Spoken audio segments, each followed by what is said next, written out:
Greetings, my fellow friends of the future. It is I, one of your hosts for this evening's show. This is Future Imperfect, a collaborative project between thisweekingeek.net and, of course, the Geekcast Radio Network. I am Mike the Birdman Dodd, and I'm not alone as we trek across space, time, dimensions, and perhaps something else.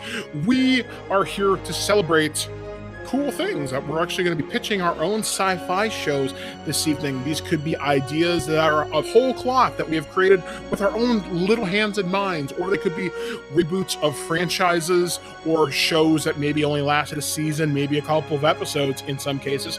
So it's going to be a variety of different things you will be experiencing tonight as you're joining us here on Future Imperfect. But of course, I'm not alone as I walk the decks and the halls of the USS Future Imperfect. I am joined with Admiral Stephen Phillips. Welcome, friendo.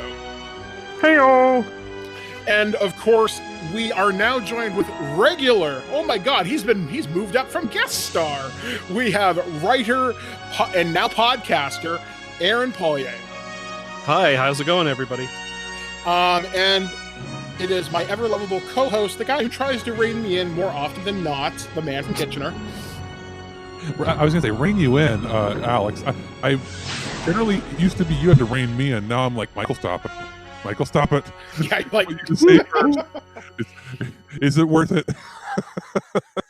Yeah, you're like, Mike, for the love of God, stop giving your manifesto.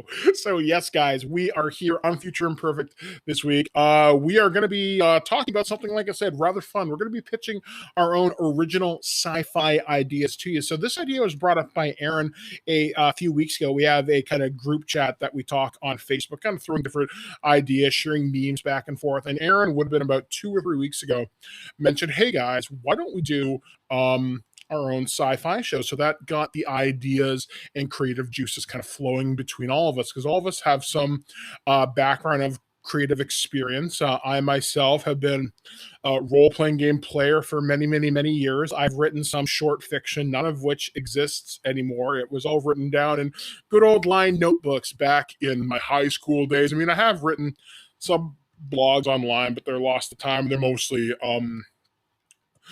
journalistic pieces anyway. So this was a fun time to kind of pull out my creative ideas, to pull out something kind of neat for this. But I've got, I'd say, about 25 years of creative experience, if you can really kind of call it that. I'm nowhere near as cool as Aaron, who actually has published things that you can buy on store shelves.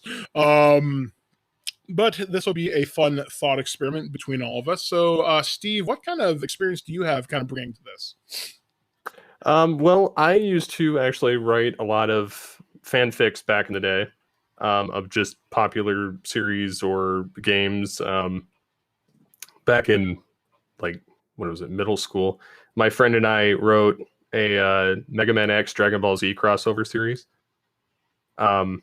which I still have the Word documents. They're not very long, but it was quite humorous to see how that world comes together. And I wrote a couple of Transformers ones that I kind of created a whole new, I basically retconned all of Beast Machines and wiped it out and redid with my own series. And then in college, I wrote a screenplay, creating my own kind of sci-fi universe with my own superheroes and people involved and villains. And I kind of came up with a lot of those ideas while I was taking some edx.org Smithsonian classes that they had. Michael Uslan and Stan Lee kind of coordinating and teaching how to, basically craft your own universe. And then moving along next, Aaron is probably our most accomplished person around the virtual roundtable this evening. Aaron, I guess, where did you start kind of with the creative space with you? Well, I started with art. Believe it or not, I started with a little bit of computer art, even though I'm kind of terrible at it. But I had access to a lot of programs that I could like kind of layer together and do that. But that got me into the writing business when I started writing little short pieces for planets for Battletech. Wrote a lot for Battletech. Quite a few different pieces for that were fluff, or background information on planets, some of the wars that occurred in BattleTech. Then I got into Star Trek. Lots of writing for Star Trek lately, that's for sure.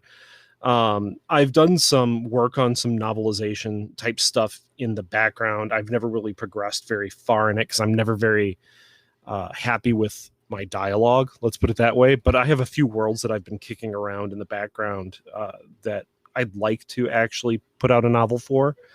I'm just not really confident enough yet with the dialogue or the plotting of it. Let's put it that way. I guess I'm very self-critical. Okay. And then finally, we will bring things to Alex. Where does your creativity start? Probably, if we want to go really far back, we're talking like kindergarten.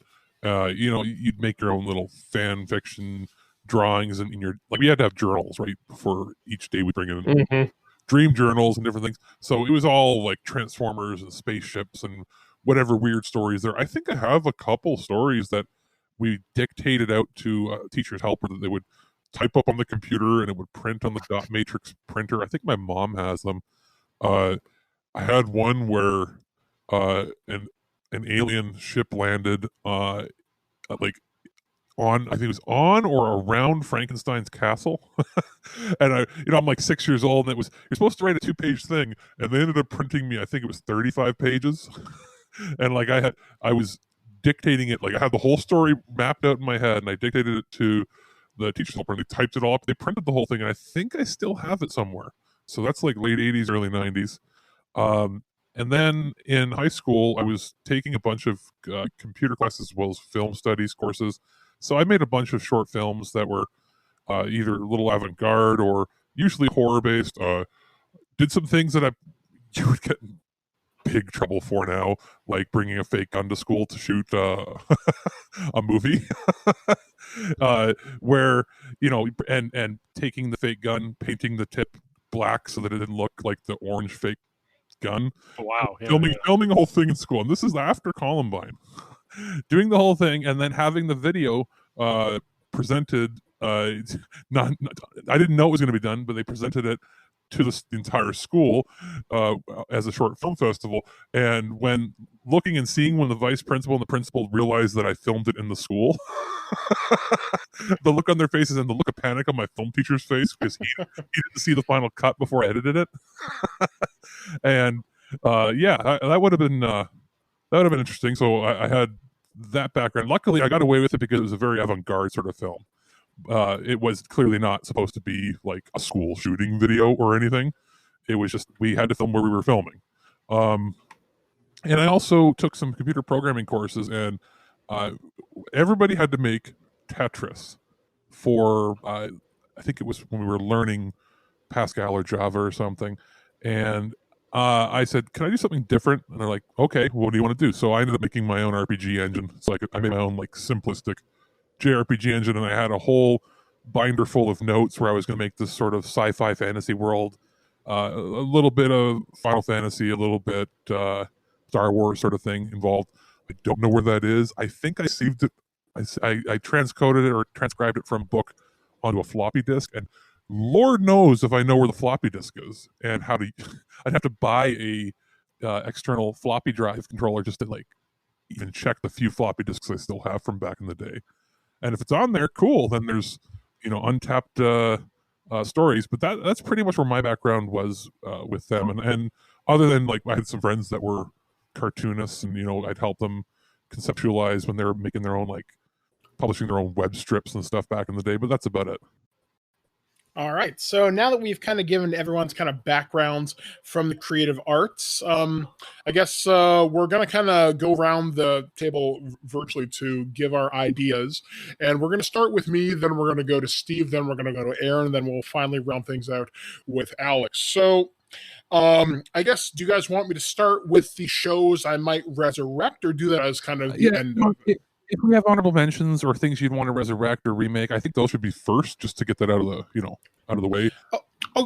All right, cool then. So the ideas that I had for shows that could be resurrected or rebooted into a more current form is during the 90s, there was a short-lived Battletech animated series, which was not, it was a cool way to introduce kids to the Battletech universe. For those that aren't necessarily familiar with Battletech, imagine giant walking tanks, essentially from the 31st century, and it's basically a bunch of different houses fighting each other for control of a area of space known as the inner sphere. And the wars are decades or hundreds of years long, blood feuds lasting for generations, and it's a very warlike place, and technology is lost and gained and found again.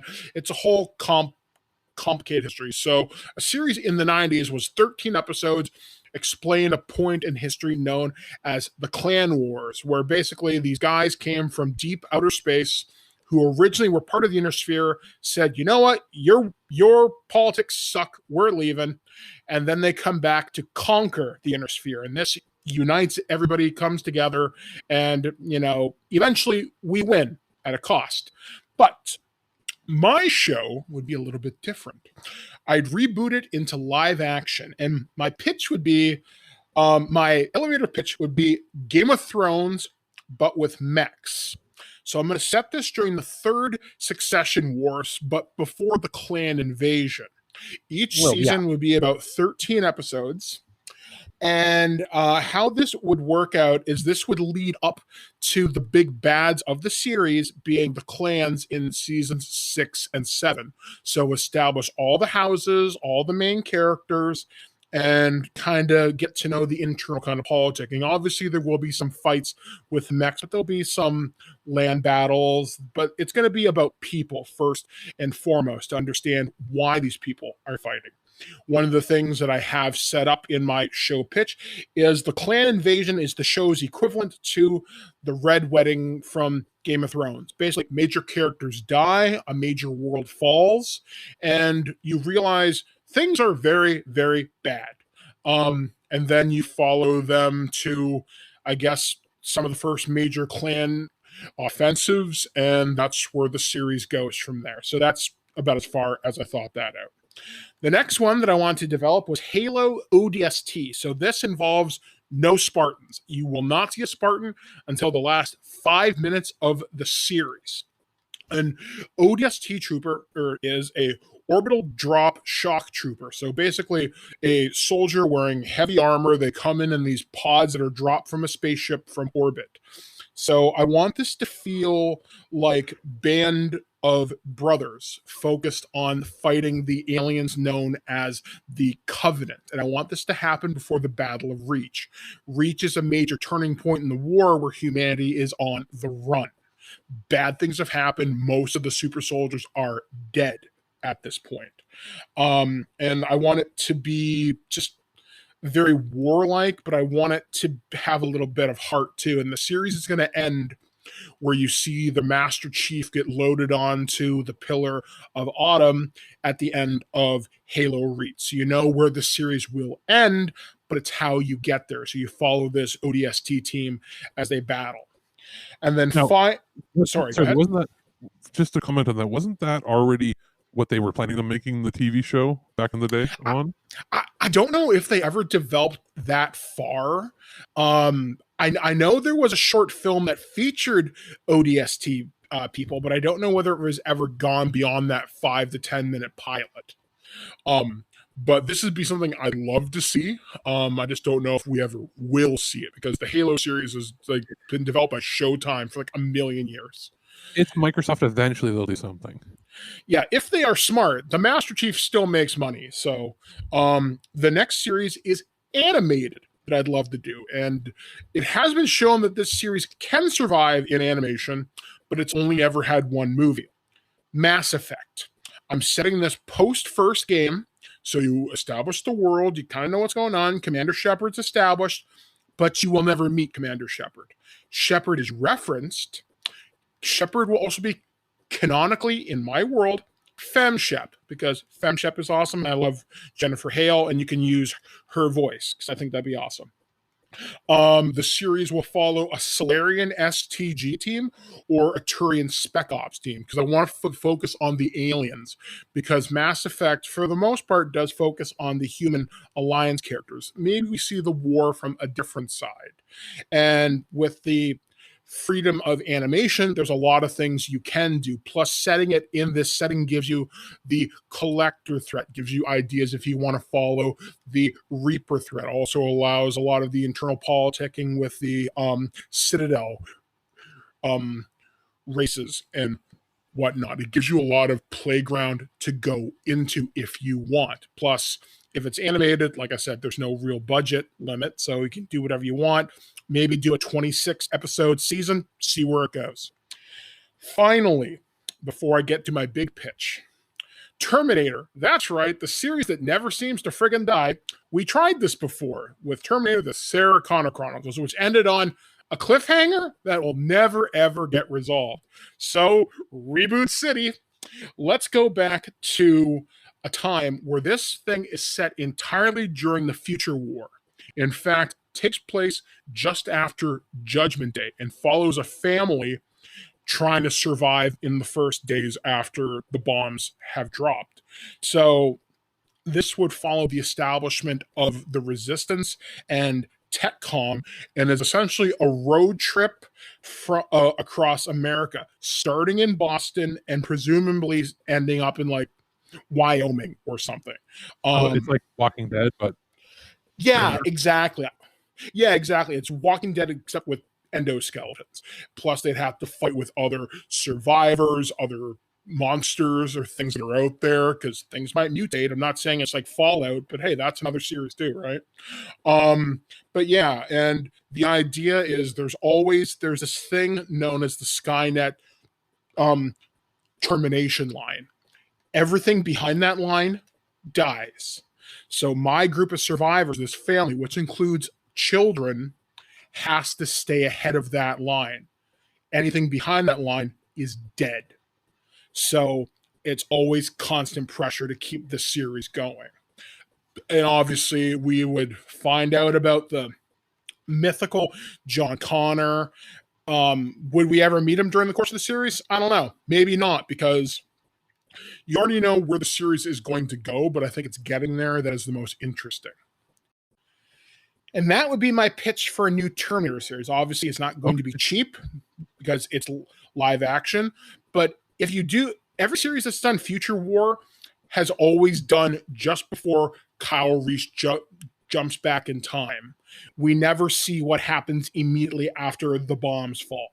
That chaos. So this would have more in line with Fear the Walking Dead than Walking Dead, which I think could be really, really, really fascinating. So before you go into your main pitch, Mike, it's a lot to take in. Yes. Can we all comment on the previous shows? Yes, please do. Because you were going Comment. down the fire. I have one comment. Yeah. I made a note Yeah. quickly on your first one, the mech one. It reminds me of a show. Battletech. Yes, Battletech. It reminds me of a show I used to watch as a kid that ran a couple seasons. It was called Exo Squad, I think. Mhm. And that was a similar, because when you said Game of Thrones, that's what that was. It was like all these different factions and how they were dealing. It was a really advanced show for a kids show, and it wasn't, as far as I could tell, like an anime. It wasn't an actual like American show. I don't know if was it based on the same property? Maybe not, but it was similar to the Super Sentai. I think it was like Superhuman Samurai Cyber Squad or something like that. No. Exo Squad. There's an actual show called Exo Squad that's like it's an animated mech show where they're. Are you thinking about Robotech? Nope. No, there is an Exo Squad. I vaguely remember this. I'll end up throwing it's animated. Yeah, it's a fully animated show. And I think it ran 26, 40 episodes. Maybe 2 seasons, maybe. Something like that. Yeah. 2 seasons. There was I know I had a DVD of like the first season available, and the big deal with that show was for a cartoon, most of the episodes were 4 and 5 episode arcs. And it would be like they would just be to be continued for 4 or 5 episodes straight, telling one story each time. So that's what made me think of that, Mike, when you're saying Game of Thrones, like it's going to have multiple Yeah. arcs. It could be No, done. all the Beast Can I Wars put in actors are in one it. comment on Yes. Battletech? Yes. I'm sorry. I wanted to make sure I got in before we moved on to a different idea, one of your different ideas. Yes.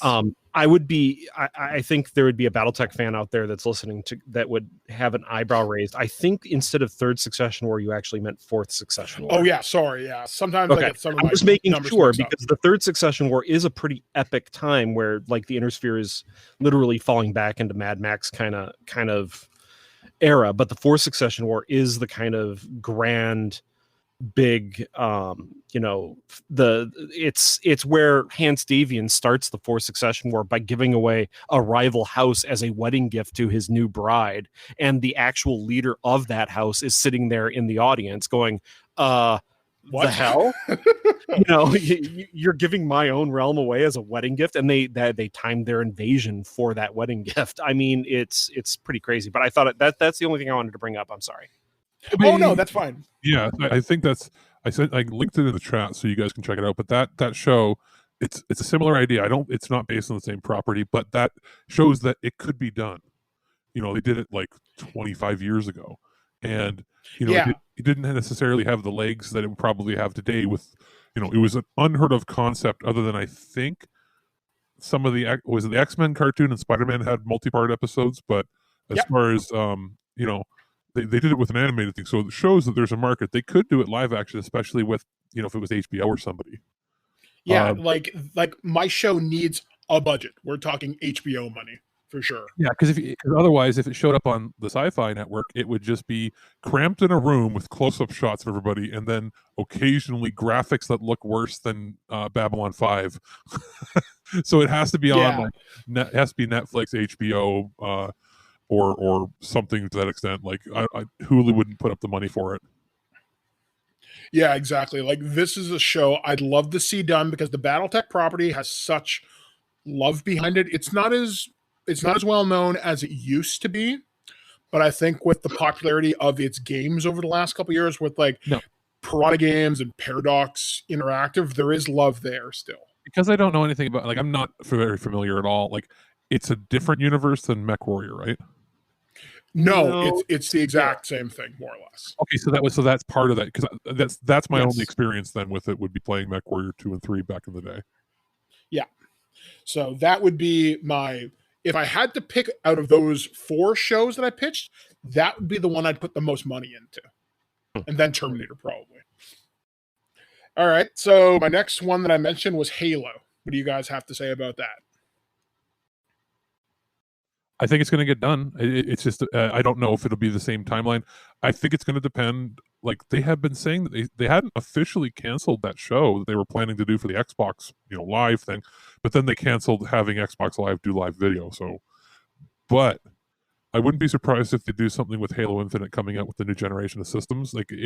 But if they do it, Mike, I don't think they would put money into it. I think it would be something where they're like, "Hey, let's show off that we got this new tech, so let's pump $10 million into making 10-minute shorts instead of making it like $10 to $20 million an episode sort of thing." Yeah, which is unfortunate because if you could get Disney Plus money into it, you could do it. And that's why I selected ODST troopers as opposed to like Spartans, because once you have these costumes, that's it. You don't have to customize them. They all look the same. They're basically like stormtrooper uniforms. You could do like it. It would cost a bit to get the costumes done, but like you said, once they're done, the advantage they would have is then Microsoft would have the actual uniforms and costumes that they could use for promotional materials for everything they do from then on. Yeah. Mm-hmm. Plus, it's still a loved universe. The franchise still does a lot of things. It's had 2 live action series that are very short. There was Nightfall and Forward Unto Dawn, and then there was Halo Legends, which was an animated series of shorts back in 2009. So the franchise still has legs, and as you mentioned, with the newest console generation coming up, that's got to mean something. I could see them, as a final note from me, not doing it live action, Mike. I could see them using the game engine to... That would be cool. Because they're getting so photorealistic now that if they just said, "Hey, it's an animated series, but it's done in engine," using like whatever Unreal 5 or whatever the heck they're using. They could do that, and it would be very cheap because they have the engine built, and it would just be paying the programmers to script out the cutscenes. So instead of costing $10 million an episode, they can get that cost down to like $100,000 or whatever. Just paying the voice actors. Yeah, and if you wanted to bring in more expensive voice talent, you could. Plus, I really want to have I want Keith David to star in this series just because I love his voice, because he was an amazing Spawn back in 1997. So, plus he's Goliath. So anyway, Mass Effect and Mass Effect. Yeah. Speaking of Mass Effect, that's my next series. What do you guys think?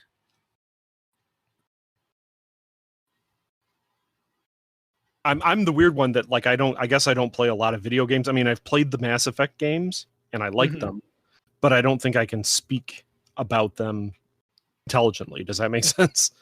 Do you think a series set post first game would work to draw people in? Do you think you could get 26 episodes out of this? I think that you can get a solid 10 episodes out of any decent idea as long as there's good writing and good acting. I'd say the Mass Effect universe has that potential. 26 episodes, I don't know. It depends on how good how well it's played off and the quality of the actors. I think, Mike, you could get a 3 to 4 episode miniseries as a prequel that leads up where humans make first contact, and then we have the Turian War, and you could end. That's a good one. And then you do the first part is humans discovering the Mass Effect relay in space. The second is having the Turian War, and then the third one is humans just being invited over to the Citadel, and you end it with Commander Shepard's flight to the Citadel to become to sort of start out the game. Okay, and, I like that. And if you do it animated, I'm not talking 20-minute episodes. You do 3 60-minute specials, and you could do that. So I guess if you're counting it as animated or as an episode count, anywhere 8 to 10 20-minute episodes.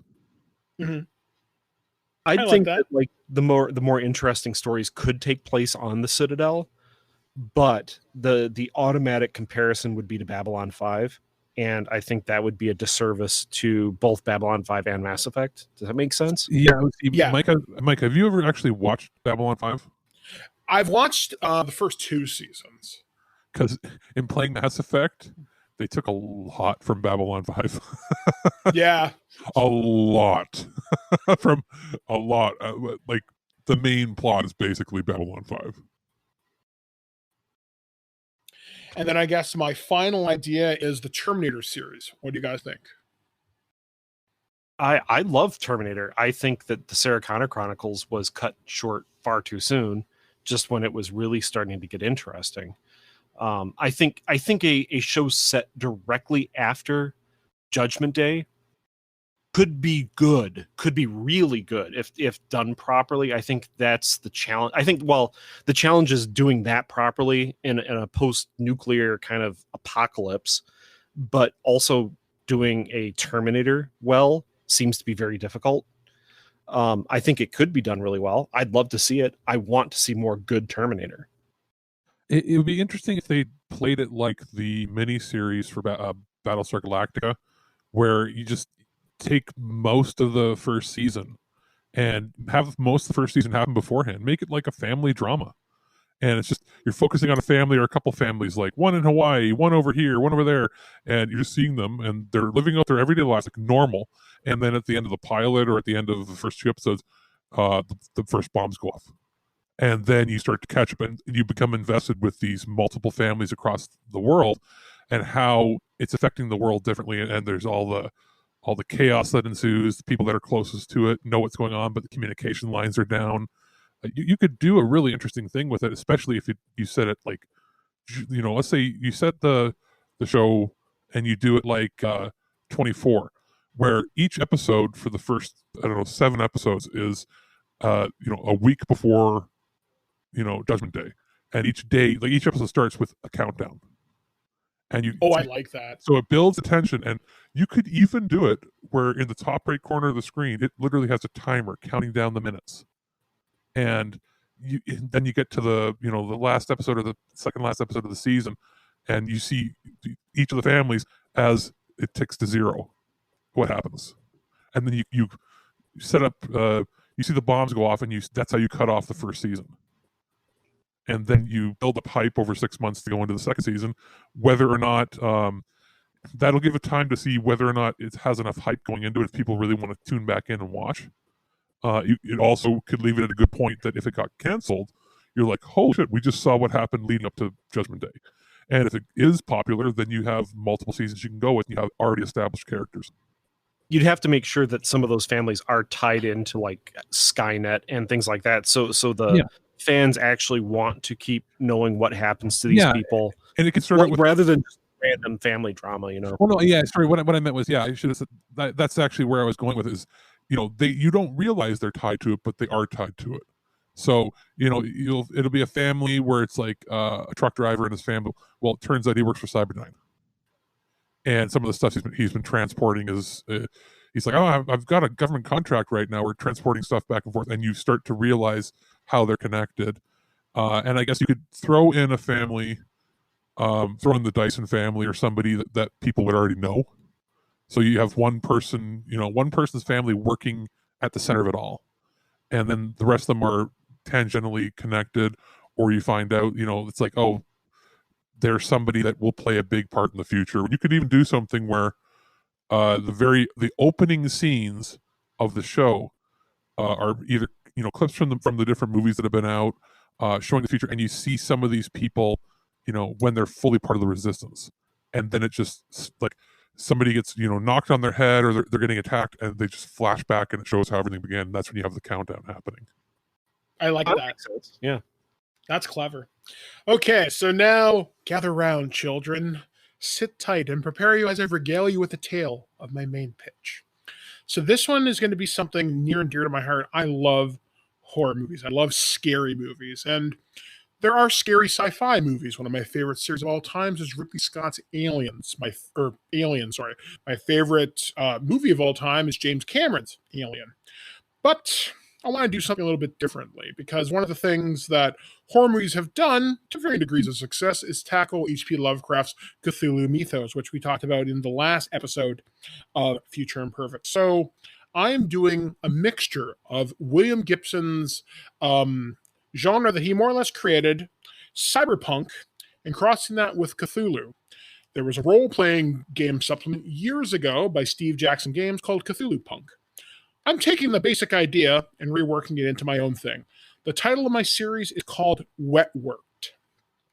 The series is set in the year 2170 in Toronto. It follows the two private investigators known as Warren and Cassandra. Both are cybernetically augmented humans. Warren is a street-level operator who befriended Cass as an informant for the police once upon a time. So the story begins when a family approaches them to help solve a mystery involving their murdered daughter and their missing son. The first season follows the trail of a cult named the Yellow Faith and the missing son. A corporation named Citadel takes an interest in their investigation and occasionally helps them or hinders them as the course of the 10 to 13 episode series plays out. The antagonists for the first series include gang members, organ leggers, the cops, the cult of the Yellow Faith themselves. However, strange occurrences start to happen, and the Cthulhu mythos elements start to become apparent very early on when cult members rise from the dead and more, basically weird science, stuff like that. They may, Warren and Cass may pump them full of lead. They may get up from their wounds, and that's not possible, even in the cybernetic future. One of the pivotal, I can't say that word, important moments in the first season, in the first season involve a creature servitor known as a Baki tearing up a corporate security force. It's basically, picture a flying insect that's giant with giant gnashing teeth and will rip you apart. A Migo mining operation. So in the HP Lovecraft universe, there are these weird-looking creatures called the fungi from Yugoth, and their Warren and Cass come across a mining operation and they're human servitors, and something goes terribly, terribly wrong. And there's also an encounter with a creature known as a flying polyp who can generate winds so intense it blows the skin off your very bones. The season ends with a hooded figure emerging from the shadows, leading the missing son off to places unknown. And Warren and Cass are critically injured from a firefight from corporate security forces and two of those creatures. The reason I chose to end the series like this, or the season, is in H.P. Lovecraft stories, sometimes the best you can hope to do is break even. And sometimes it doesn't go your way. You are fighting against cosmic forces. And same with cyberpunk. It doesn't always go right. There's not always a happy ending. So if the series does get picked up for a season 2, Warren and Cass survive. Maybe they become more human than human, so to speak, or more machine-like. We'll have to wait and see. Or maybe one of them dies. The people that I've cast in this series is Warren McGrath, and for that, I've chosen one of my favorite actors of all time, Ice-T. I love his voice. I love his mannerisms. I love how he extrudes that exterior of cool confidence, and you don't want to fuck with this guy if you get into a straight up knuckle dust up with him. He will mess you up. I really like that about him. The person I chose as Cassandra Gibbons is the woman who played Judge Anderson from Dredd back in 2012, and that's Olivia Thirlby. I just love her look. Again, just the way she moves, and I think she would play an interesting contrast to Ice-T as well. The supporting cast, I would cast as David. He plays the cult leader of the Yellow Faith. That is Brad Dourif. You may recognize him as the voice of Chucky. Again, has a certain presence when he's actually on screen. He was also famously Wormtongue from Lord of the Rings as well. And I kind of want that slimy, evil-looking dude where he looks very, very, very sickly, but has the presence to command a room when he speaks. The voice of Hastur, who is the mythos god in the series. I may have got this because I was watching a video on Splinter Cell, Michael Ironside, but he's also played the voice of Darkseid in many DC projects as well. So where we're going to kind of end things off here is this is my episode 1 plot synopsis. So the investigative team of Warren and Cass are introduced as a pair of private investigators who operate within Toronto, mostly dealing with runaways and insurance fraud. A murder of a local girl draws their attention when the family approaches them looking for answers and their missing son. The crime is largely ignored by the media and the police. The scene of the crime is of particular note because it took place within a mega corporation's main office at the Citadel Corporation. Corporate security is uncooperative and has little in the way of evidence they will actually share. Cass and Warren obtain security footage of the girl being murdered by something, and the missing son stands by while it happens. The pair decide to take the case when they see their inside source who provided them with the footage is murdered and know something larger is at hand. Citadel corporate security forces monitor Cass and Warren under the direction of a mysterious figure in yellow. The episode ends in an unknown location with strange chanting and something monstrous emerging from a circle drawn on the floor. And that's what I got for Wetworked, aka Cthulhu Punk. Thoughts, opinions? I can start. I was just waiting go for it. Somebody else to go. Oh yeah, no, I like both Cthulhu. I like cyberpunk. I think they can work very well together. I think that as long as you ground any of the special effects and the cybernetics and stuff like that that's happening in sort of a reality that is, understandable slash, I don't know what's the one show that I'm trying, Altered Carbon. Yeah. Think Altered Carbon. That yeah, there's cybernetics, there's weird special effects that happen with people and their, you know, implants and whatnot. But as long as you can understand it and go with it. Cool. Because I think cybernetics can really get crazy. Yeah, basically, I'm not going to have someone have like Cyberpunk 2020 with like a chain ripper in their arm or something ridiculous like that. Maybe the idea of wired reflexes, night vision, stuff like that, maybe even implanted weaponry. I'm okay with that. But yeah, I don't want anything too ridiculous because that would just take you out of the scary element to the point where you can pump 30 rounds into that thing. And if it's not going to die, you can run as fast as you want. You're just going to die tired. I mean, go with some body horror cybernetic kind of things, you know, like, hey, look, here's somebody's skull that can open up and you can look into their brain because they have, like, you know, memory slots in there.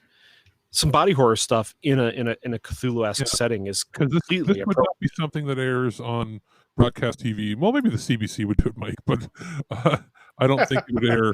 Like, it wouldn't air. This is not something you could do on CBC, like CBS or NBC or something. AMC might pick it up if I had to pick a network. AMC or HBO would be where I'd go. Yeah, well, I think it's a given that all of us want our shows to be on HBO. Yeah, budget, big budget. But it depends on who's producing it. Like, did you have an idea of who you'd like to produce it? Would it be, because this isn't something that would be like a Spielberg thing. Would you want them to pull in people from like different? Would you want it to be like a cavalcade of directors from like the Masters of Horror series, those that are still alive or something? Kind of, yeah. I want people who know how to do really good sci-fi, but I also want people who understand horror. I mean, I want people who understand the Cthulhu mythos a little bit better than most. And the guy who just did a story, or he just did a movie recently, we actually reviewed it on Twig about a month ago now, Color Out of Space, Richard Stanley. And not every episode has to have guns blazing and everything. Part of the Cthulhu mythos is the mind-bending insanity that you deal with, and as Cass and Warren investigate things.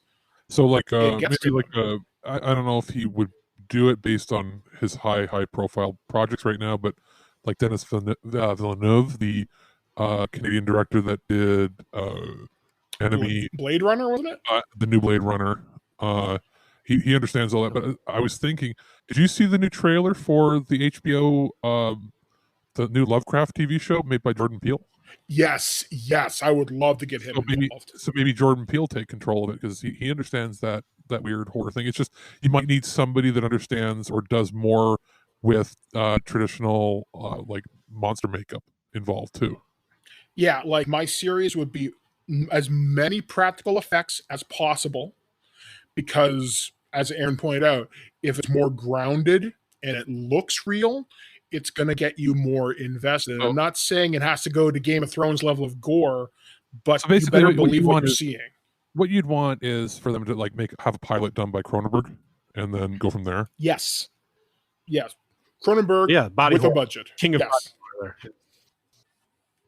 Yeah, cool. I mean, I'd be game for that. Like and the advantage here is it wouldn't have to be over the top like jump scares. The best part of Lovecraftian stuff, especially, and body horror, is the slow reveal, where it's like, oh, there's something in the corner and it's slowly coming toward you and you can't make out what it is. Yeah, like, or I mean, hey, that thing touched me, now my arm hurts, and then you look and you see it pulsating and bubbling.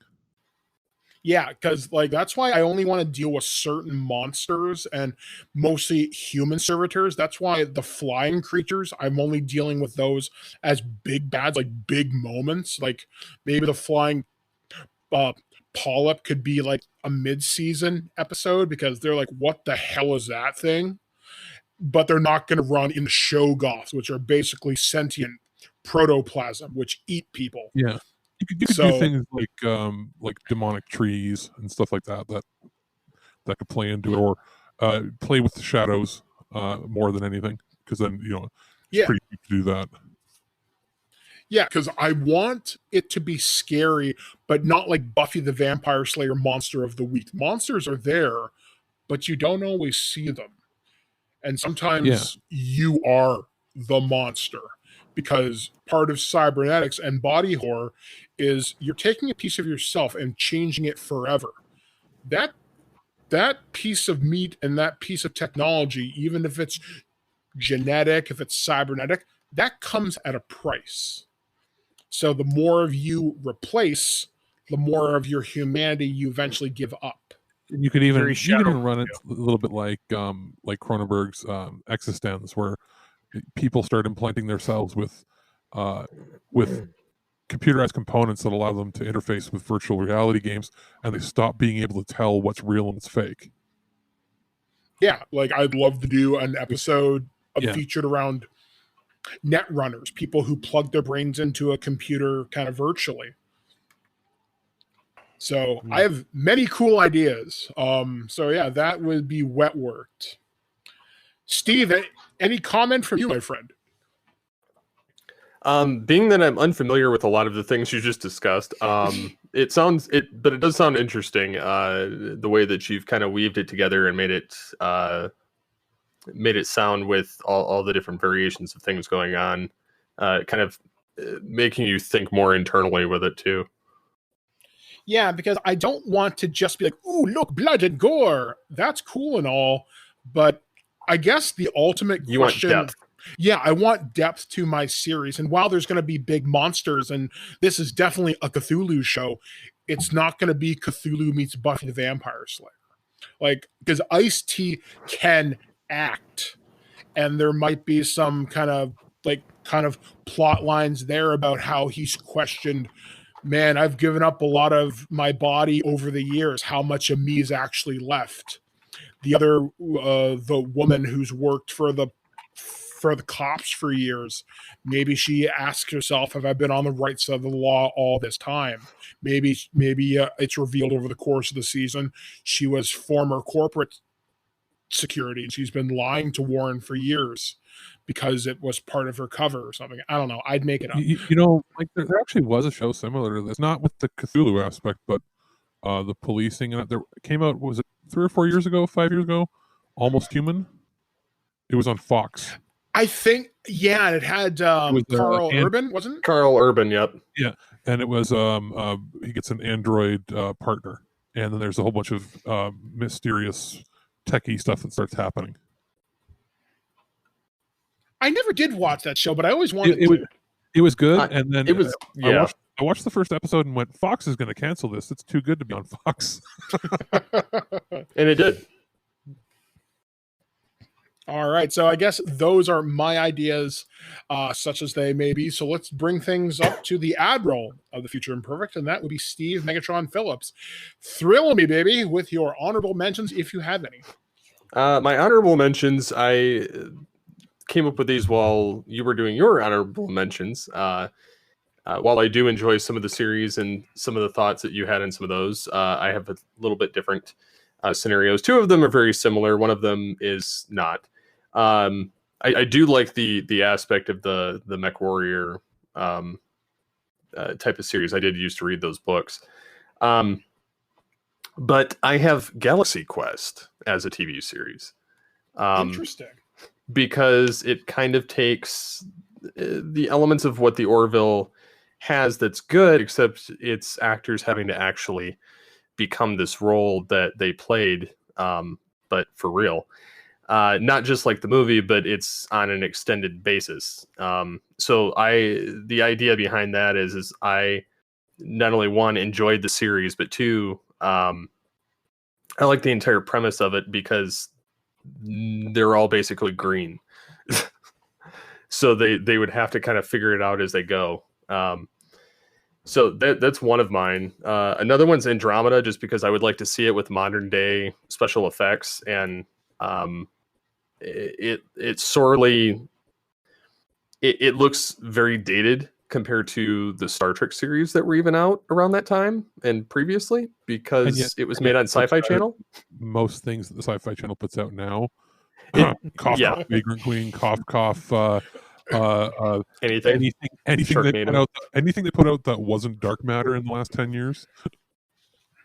Yeah. But I would like to see whether it be CBS or something, which is entirely possible because Roddenberry owns all of that stuff anyway. Unless Sci-Fi has some kind of a vested interest in it. I would like to see CBS or somewhere else, or really anywhere that has the budget to actually put into it and remake it and kind of modernize it a little bit. I get that they would have some of the similar cast, the Dylan Hunt character or the Andromeda and things like that. But I would like to see like a modern twist to it, much like how they've been kind of giving the shiny aspect to all of the modern Star Trek series, give or take what I like about them or not. But why not HBO Max? Because they're not doing anything with Babylon 5 and they own the rights to that. But I believe, didn't Andromeda originally air on the WB in the States? I think it was on UPN, right? UPN. I don't know if it was UPN. I don't think it was WB. So yeah, it was probably WB, which was after UPN. Yeah. So, but yeah, I would like to see that series come back because I do enjoy it, but it's sometimes hard to stomach just because it feels like a cheap 90s knockoff Star Trek in a lot of aspects, and because it's on Sci-Fi. And I mean, they tried it a couple times. They got a third or fourth time's charm, I guess. They tried it with John Saxon as a TV movie in the 70s. They tried doing it in the 80s again. I think it got called I forget what they called it. There was two different movies that Warner Bros. Put out with it, and then they waited like 20 years and then made that. So my question to you is, since it was Hercules in space, are they going to cast The Rock, since he's the last person that played Hercules, as Dylan Hunt? Hey, why not? You get a lot more fanfare to watch it. Well, and I was thinking, he's also had his show Ballers on HBO for 5 years. He's got a relationship with them.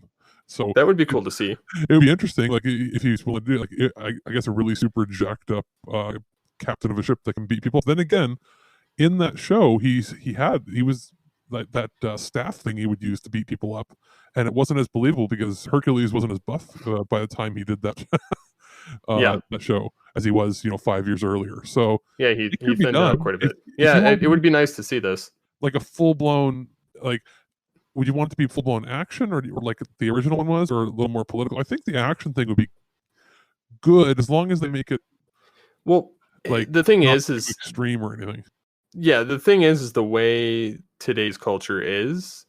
I could definitely see it fitting with the political aspect as well, just because the premise of the series was he kind of gets locked in a black hole and stuck there in time, and they find him hundreds of years later, and his entire world is not what he expects when he comes out the other side. So I could definitely see that taking place. Granted, the same concept is being stolen and used in Discovery season 3. So because it's one ship thrown into the future and seeing the fallout of what happened. There's only so many things you can do. It's just about creating an interesting bunch of characters. And if they did get somebody like The Rock on board, it would get a straight to series order if he was interested. Oh yeah, totally. And I would. What was the last sci-fi movie The Rock did? Doom? I think so. He's done a lot of world disaster films.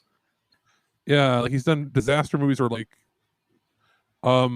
he's done fantasy. Well, okay. Here's a question: do you count Jumanji? Where you get sucked into a video game? I think that's more action fantasy. Yeah, because you get sucked into a video game, I guess. I think he's working on something, but yeah, he hasn't done like a full-blown sci-fi movie. Sci-fi since Doom. Yeah. He's done like sci-fi-esque stuff, just nothing. Or wait, wasn't he in that movie that was pretty bad? That's so specific. Which ones? Which one? Oh, why am I drawing a blank on it? Just IMDb him. Yeah, I'll pull it up in a second here. Skyscraper, Rampage. I was happy for Skyscraper because he played an amputee, so go me. And Rampage was oddly charming. It was better than it had any right to be, but they were smart to not market it as a video game movie. Yeah. San Andreas. Even though you knew what it was. I forgot about San Andreas. Oh my god. Yeah. G.I. Joe doesn't count, does it? No, that's just a Action really bad fantasy. toy movie. God, Yeah. I see on IMDb, Big Trouble in Little China announced. Oh yeah, no, that's right. why? He is paying to produce it himself. Jack That's such a Burton and the I know. Meatball Express, baby. such a great Okay, movie. I was right. It was Why do you- Southland Tales. That's the movie that he did right after Doom, and he wasn't. And that was everybody forgets it because it was terrible, but that was a sci-fi movie. And he was supposed to do the Spy Hunter movie that never got made. But yeah, he hasn't really like he played Hercules. He's done fantasy. It might be something to fill out his repertoire. That's true. Oh, good lord, he was in Gem and the Holograms. Yeah, he was in The Scorpion King way back when. Yeah, fantasy. Yeah, that had some awful special effects. I remember that. That was a terrible movie. It made the Mummy look good. Yeah, it doesn't look like he's playing. Doc Savage, Yeah, he's Black Adam. he That hasn't one's been in done pre-production for like 8 I guess- years. Black Adam. That would be the closest, right? That he's going to be doing to pure. Pretty much. I mean, it's But I think- superhero. It's I still also- kind of a fantasy. I think he could do it. He has the charisma to be. I think he could do it. a captain of a ship and do that whole thing. And if the whole idea is a leader of a ship is going to like reunite the universe, I'm sorry, Kevin Sorbo wasn't going to be that guy to give the right speeches. I could see the No. Rock getting people pumped enough to actually join him. And then he would have the muscle to actually back it up while he's on his ship defending it by himself. Well, yeah, at the beginning when there's that going on, because it had one of the best pilot episodes of its era. Oh yeah, totally. Where like you see it freeze, you see all the time stuff change around him, and then he gets pulled out of it, and he's like, And all then right, everything falls he's apart. Like basically, I got to contact the government. They're like, there's no government. First of all, what are you talking about? I've never even heard of what you're talking about. So that's what, like, as a kid, I was watching. I'm like, well, that would be scary. It's no longer that, hey, oh, that's the old government that fell apart. It's been so long that nobody even knows what you're talking about. That like there's no history of it at all. And he's like, oh, it's been a long time. So He's done a sci-fi animated movie, Planet 51. Okay. Yeah. So let's not talk about that. Oh, okay. No. But yeah, so those are your honorable mentions, right? Or do you have any Yeah. others? I have one other one. It's Continuum. I remember the name of the show, but I don't remember what it's about at all. It was 4 seasons, and it was a Canadian television show, and it has to do with like these this rogue organization that causes havoc, and they're basically trying to put them down in the future, and they escape to the past and to like the year 2005 or something, and then they start influencing history. But what it doesn't tell you is like the guy that set it all in motion, he's a teenager in the past, and he basically set the whole thing in motion in the future. And then they have this one, like basically a time cop that goes back in time to round them up. And it's got a lot of weird sci-fi stuff in it, but it's a lot of time travel and a lot of like, it kind of grasps my attention just because it kind of plays with the paradoxes and the, predestination almost type things. But at the same time, it was still kind of forging its own different divergent history out of it. Yeah, it was one of my favorite shows when it aired. It was like 2012 to 2015. Yeah, it was one of my favorites as well. And the evil, future version of the teenager that's like a good idealistic guy is the cancer smoking man Mike. William B. Davis. Yeah. Yeah.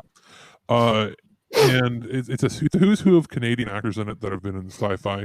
Whole thing took place in BC, and the idea is she like Steve said, she's got a implant in her head that lets her, because she's a cop from the future where they have like, they can view what you're seeing, and also she goes back in time to the point where this kid is basically developing that network that is going to be a big player in the next 50, 60 years.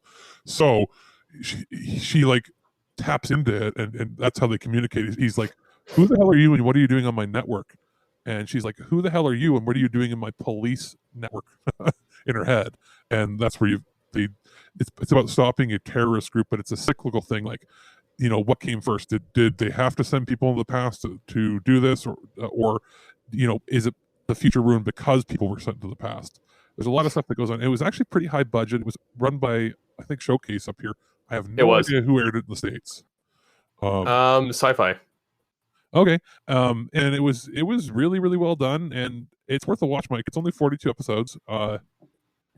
Yeah, that's I would have said a time travel one, but I figured somebody else was going to say that. And this is one where they did close the gap, so like it has a complete arc, but it changed the history in the future. Yeah, and it was quite clear that they got their episode orders cut short for the last 2 seasons, and I think the last season is like 6 or 8 episodes long. Yeah, the last season was 6 episodes. They were supposed to have double that, and because it got canceled, they were only able to do those last episodes to wrap it up, and it felt very cut short. Yeah, they were originally like, I think 10 or 13 per season, so it could have gone far, but they were at least smart enough to get a storyline out of the last episodes, and it didn't feel like it was as rushed as it could have been. And again, good actors, good storyline. We are due for a good time travel one. And this is, if anybody has seen or heard of Time Tracks, this was sort of a take on that.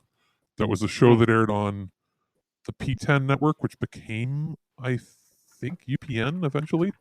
It's the same network that showed Babylon 5 the first season. And Time Tracks is about a cop that went back in time to stop escaped criminals and send them back. And it ran for 2 seasons. And this was, let's take that and make it a good show. Yeah. Take these mediocre shows and make them a good show. So yeah, those were my honorable mentions. The storyline that I'd conjured up, I did it over the course of multiple. It took me about a year, like overall, to come up with this, because I like I said, I took the EDX classes, and the first one I developed one set of characters, hero and a villain, and it took place in a dystopian future with war ravaging everything, corporations owning everything, including the police.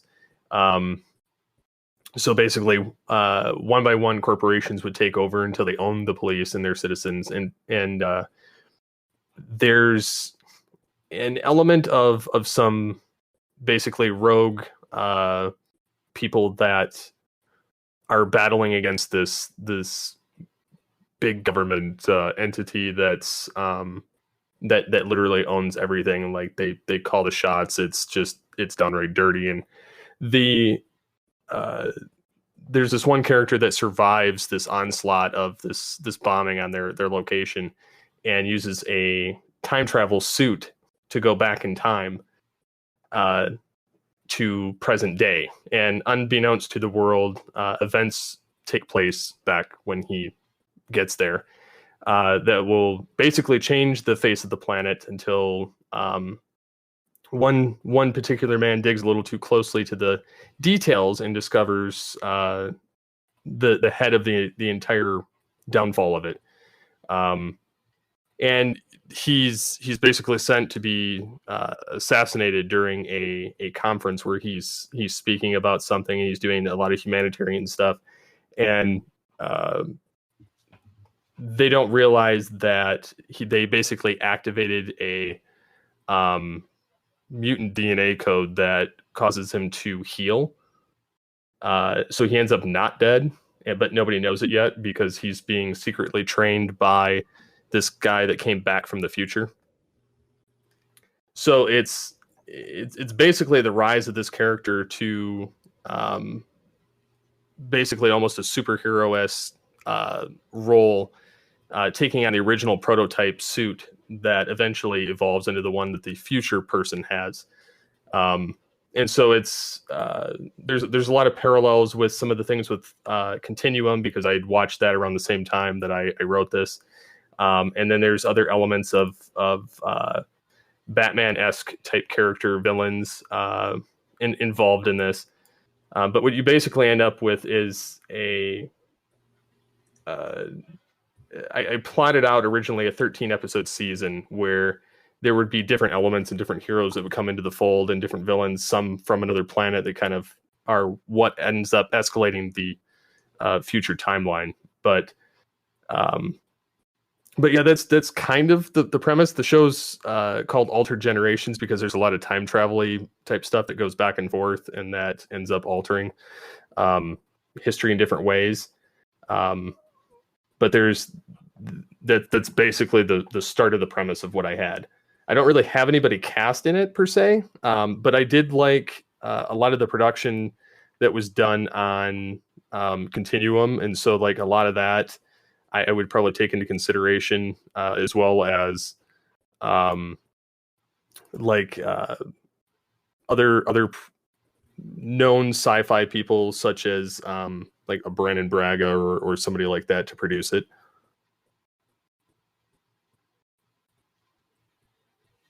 Thoughts? Yeah, I like the idea of the evolving suit becoming the more advanced one in the future. I think that's a really neat idea, actually. Yeah, that's what I was gonna say.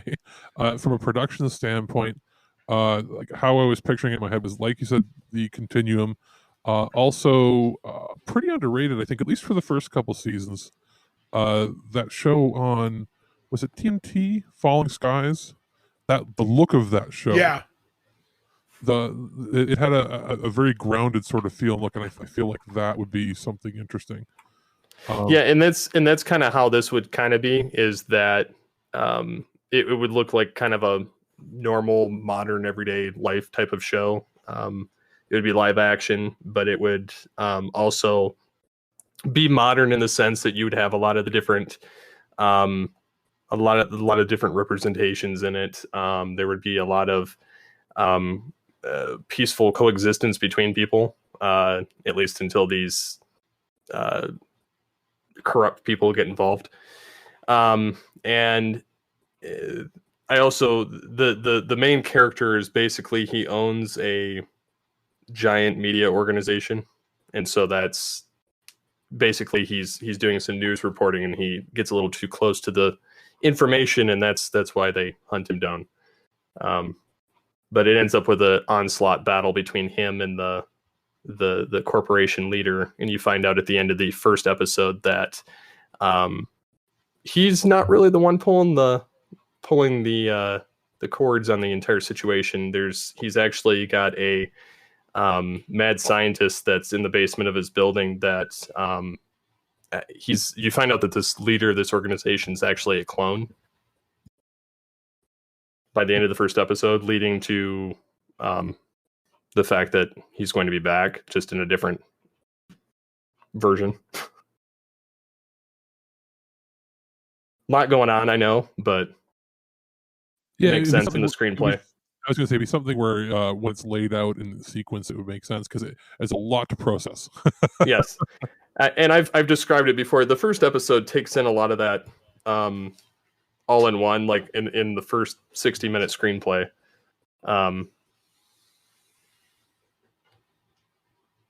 But yeah, so that's what I've got.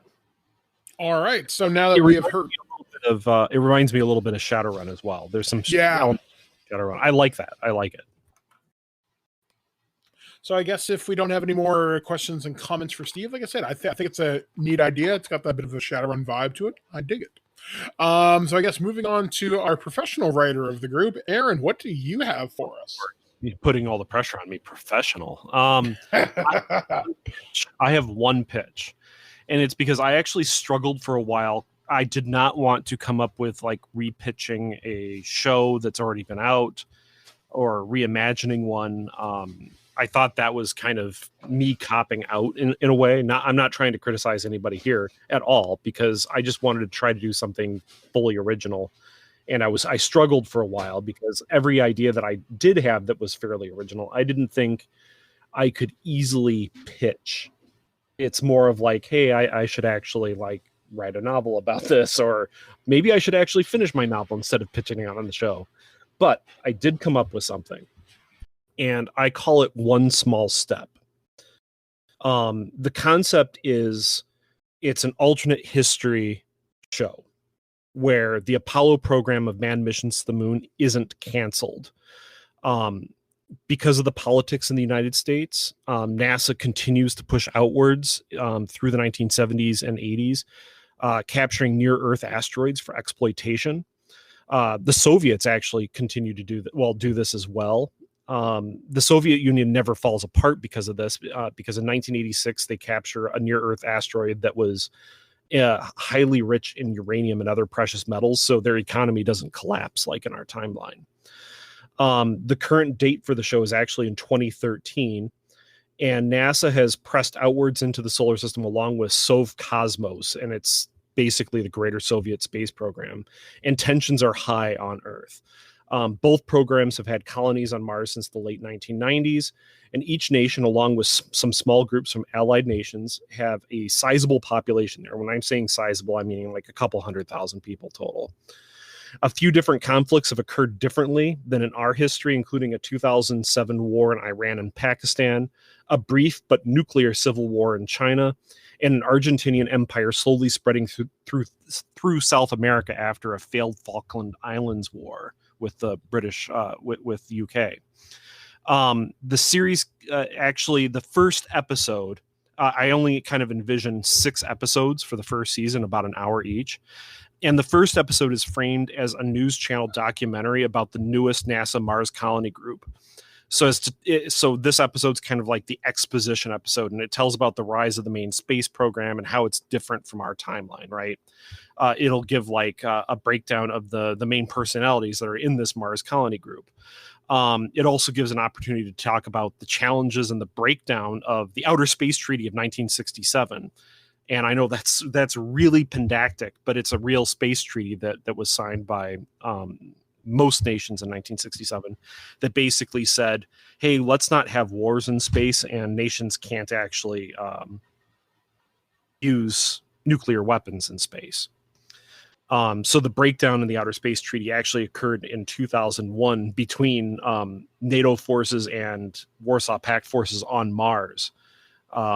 And there were nuclear weapons used there, but obviously not everyone was killed. Anyway, I'm kind of going off topic here, but the series proper kicks off in season 2 with a strange discovery on the far side of the moon by an Indian minerals team. It's an alien device that turns on, and throughout the series, these devices, they're kind of like robots, begin turning on all over Earth, the moon, Mars. The different nations are able to capture some of them, and they clearly are fairly high tech. Most of them do not have weapons, but some do and fight back. The series overall shows that how these two power blocks are vying for these robotic creatures across all the worlds that people are on. But what the gist of these things are is that they've actually been on Earth for quite a long time, and every so often they wake up to observe humanity. And it just so happens that now is the time that they're awakening, and they finally see that humans have changed since the last time we saw them, and we're kind of scared about how quickly they changed and how quickly they spread out into the solar system. They need to contact their creators for new orders and hopefully to make first contact. But on the human side, much of this is the political intrigue that it's occurring on Mars, on Earth, as the military on both the big power blocks are trying to deal with the ramifications of alien robots waking up and kind of rampaging around, not really destroying things, but hey, look, there's a car, I'm going to go take it apart. And then, the police have to come in and try to stop this thing if they can, and usually they can't. The governments on both sides are able to capture some of them, like I said, but being that both sides actually understand that the other side is capturing some of these things, both are worried about the other side gaining some sort of advantage from whatever they're capturing. And that's starting to ramp up tensions. The main characters are all basically on Mars, but there's lots of scenes that actually occur on Earth, like back in Moscow or at, Houston, something like that. In the final episode, the robotic things on Mars actually take over a rocket and launch it at Phobos, and it turns out their big transceiver is there. But at this point, throughout the few episodes, we've seen the tensions ramping up on Earth, from brush fire conflicts happening in some of these weird war zones that have occurred differently in our timeline, all the way to open conflict between the Warsaw Pact countries and NATO. There's one one engagement that actually occurs on the moon between East and West German forces when they're trying to fight over what they discover as a big robot manufacturing facility. And they end up using nuclear weapons to fight each other, and they wipe themselves out and this factory. On Mars, when these robots take over the rocket to get off Mars and get to Phobos, which is where they have equipment to actually transmit to contact their creators, the Soviets actually at this point think that the NATO countries are launching a nuclear strike against them. And the Soviet general throughout this, who is a main character in the show, is actually a sympathetic character. He's not a villain. He actually has to try to take control against the political officers that are there trying to force the situation. And he ends up killing the political officer that's been trying to, I don't know, have this all end in bloodshed. Anyway, the missiles are about to go off on Earth, and Phobos kind of opens up into a big transmitter, a big flower-like device. And the last few moments on screen for the season is a voice that's heard deep in NORAD's Cheyenne Mountain and under the Kremlin, and it says, "Hello, can you understand me?" And hopefully they are heard in time to stop the button from being pressed. So I have like two groups of main characters. One is the NASA characters, NASA/NATO characters, and then some characters from the Sovcosmos Martian Occupation Force.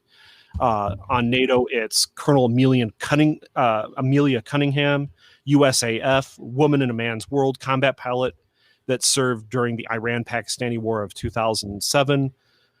Spent the last 7 years studying for this mission to take command of a terraforming group that's going to Mars. Highly competent, has to rely on the advice of the science team and Dr. Herbert for these strange events. Dr. Gabriel Herbert, is a late 50s male, seemingly an antagonist to Colonel Cunningham, but it's only because he doesn't like how the military has taken over many NASA programs since the Outer Space Treaty fell apart in 2001. Head of the Mars Colony Group 2013. And then I have like a third character that is Dr. Victor Pani, a French physicist. He's a sci-fi fan and becomes a de facto expert on things happening that are involved with these aliens. And it's just because he's the guy that's always been able to think outside the box. And then the two Soviet main characters are this general, Vasily Talanov. He's been a part of the Soviet space program since graduating college in Russia, married and divorced multiple times, has one ex-wife on Mars with him. And he was the one who actually ordered the Soviet use of nukes on Mars in 2001. Not a villain, but has his own motivations for things and thus can work against the point of view characters from NASA and still be a protagonist. And then there's the political officer, Colonel Anastasia Oliviova, KGB political officer from the Sovcosmos program, clearly antagonist, works against General Talanov anytime he seems to stray at all from the exact wording of orders from Moscow. And her like one line quote to define her character is, "The red planet will stay red." My 6 episodes are all named after things that are associated with the Apollo program. So episode 1 is One Small Step, and it's that documentary. Episode 2 is called Whoopee. It's actually a quote that from Apollo 12. Apollo 14 is episode 3, and it's We're Here. Episode 4 is Man Must Explore. Episode 5, Mysterious and Unknown. And episode 6 is Destiny of Tomorrow, which is one of the last things that was said on the moon during Apollo 17. But that's my general pitch. I know I said a lot there, and there's a lot of ideas that I kind of have written down in this. But questions, comments? I am down for the politicking like you wouldn't believe. I love cerebral shows like this. Hell, you don't even need space aliens. I'm in it for the politicking. I just think it's neat how you've got like that. You had me hooked when you mentioned the South American angle. I'm thinking, ooh, nobody ever talks about that shit. That's cool. You know what? To me, it sounds like it's an expansion of it. But have anybody else here seen For All Mankind yet? The Ronald D. Moore Apple TV show? I have not. Okay. I'm a space but I just haven't seen it. Okay, that show, it takes place. It starts in the 1960s and then jumps forward multiple years throughout the season. It is what would have happened if the Russians landed on the moon first and the space race never ended. And then you follow. This is definitely different than that, but yeah. Yeah, I'm saying that it's like, to me, it's like if you took that, added 2001: Space Odyssey, and then expanded the geopolitical aspect of it, which I like. It's like pulling from different things I love. So that Ron Moore show is good, but in watching it, I was like, okay, when are we going to get like real sci-fi stuff? Because it's trying to be as grounded as possible. So when shows like the 1970s or early 80s, they're like, we're on the moon now and we have a colony, but it's like 20 people. And they're still relying on Earth for everything. But I like where you're going. I'm thinking of like that sort of a look, almost like, to me it almost sounds like the West Wing but in space. Yeah, a little bit. I kind of think of it's more, when I thought of a couple shows that I could compare it to, it'd be kind of like The Expanse and West Wing, where there's some sort of weird alien threat, but it's still, the whole world is very grounded in more meatier, regular subjects. Where would it be like an Amazon Prime show then? Like we're thinking like what networks could they be on? Amazon Prime, I think, would be great. Netflix, I don't think it would work on, cable TV. Conventional TV. It would be something where it's like Bezos or somebody high up at one of these companies would be like, I like that show, so I'm going to order 100 episodes of it. You'd be like, yes. Yeah. And, as I said, since it's kind of like, we're in 2020. This show takes place in 2013, but there's like weird things that are just different about their time, since technology has progressed differently, that things can still kind of futuristic and weird. Well, and that's the idea, like even behind that Ron Moore show, it's the idea of a military Cold War / space race never ending would have forced technology to be 50 years ahead of where we are now. If the technology it moves forward for a few different reasons. A lot of times it's entertainment, or like pornography moving technology forward for whatever reason, but nothing moves technology forward like war or fear of war. So and this definitely would have had that with the Soviets capturing that near Earth asteroid. It's why their economy doesn't implode, is that they suddenly have this huge influx of raw materials to power their economy. Yeah. So it wouldn't be anywhere out of the realm of being like, it's like, oh, that's science fiction. It's 2013. Yeah, but it's 2013 if we had another 60 years of technology developed in a span of 10 years, sort of thing. Yeah, and then like the world is still not well off, just because conflicts, these brush fire conflicts that happen between the U.S. and the Soviet Union, end up wrecking things even worse. I like the whole nuclear civil war in China. I kind of imagined was, in the end, what like the Soviets would have absorbed a big chunk of China that still remained communist, and then there would be kind of a division of China along north-south lines, where there would be nationalist federalists in the south. And so like in this vision, the UK never gave up Hong Kong. They wouldn't have. Yeah. They would have said, we have to protect our interests there, and trying to save face from losing the Falklands conflict. Then you have the rest of NATO being involved. Like, there's a lot of geopolitics going on, while there's aliens too, but it's exploring this world where just things are not a lot different, but definitely different. They've taken a strange turn. You need that Amazon money like now. I'm just saying, this would be fucking so cool. My God. And it's one you could do with not an like hugely expensive effects budget, because you could be sparing with when you choose to show certain shots. A lot of it can be told, just by the people themselves. So I can see how they could do it on the cheap without looking cheap. Yeah, and like the whole first episode is shot documentary, like PBS or PBS style. Get Ken Burns to do your first episode just in picture form. Yeah, exactly, something like that. And I don't want actors that are well known for the main characters. I could totally see somebody that is either well known, not Just as an don't actor, get- but as Just don't get Will personality. Smith or somebody. No, like I'm saying, like, hey, you want Neil deGrasse Tyson to appear as Neil deGrasse Tyson? Go ahead. That'd be cool. That would be he's fun because only he's a communist or something, or like, well, it would be interesting because division lines would be different for a lot of famous scientists that Never would have defected, maybe.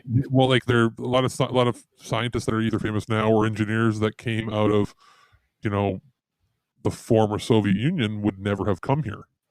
So there would be a lot of tech that we don't have that they would have.